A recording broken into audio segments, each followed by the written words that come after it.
Je mi líto starých lidí, všech, co dál už nemohou, těch, co žijí v bídě nouzi pod tou naší oblohou. Je mi líto těch, co dřeli celé roky na chleba a dnes už je v penzi, prostě není tady potřeba. Co se stalo s naší zemí a kam všechno odešlo? Vždycky přece bylo nějak, ale furt to prostě šlo. Je mi líto také toho, kam jsme se to dostali, a že mnohým v této zemi krušné roky nastaly.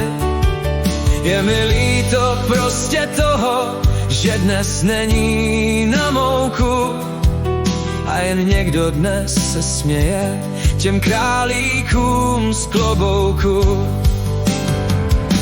Co se stalo s naší zemí a kam všechno odešlo? Vždycky přece bylo nějak, ale furt to prostě šlo.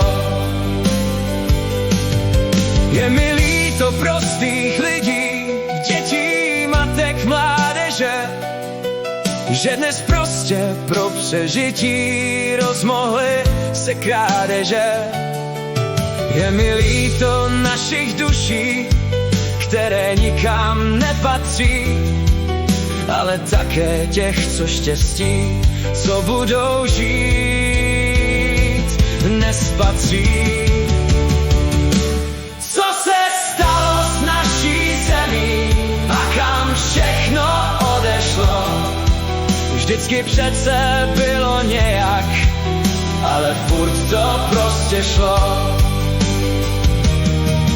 Je mi líto dobrých lidí, kteří za nic nemohou, a bída je ještě mlátí klackem pěkně do nohou. Je mi líto této země, kterou tak moc milujem, ale cítím, že se kamsi od ní nechtě vzdalujem. Co se stalo s naší zemí a kam všechno odešlo? Vždycky přece bylo nějak, ale furt to prostě šlo. Je mi líto prostě všeho, za co krev jsme prolili. Byl bych nerad, aby mocní hrdlem to vše prolili. Je mi líto, co jen dělá tato krize se světem, a že málo žen už bývá šťastných prostě nad květem. Je mi líto, co jen dělá tato krize se světem, a že málo nás už bývá šťastných prostě nad květem.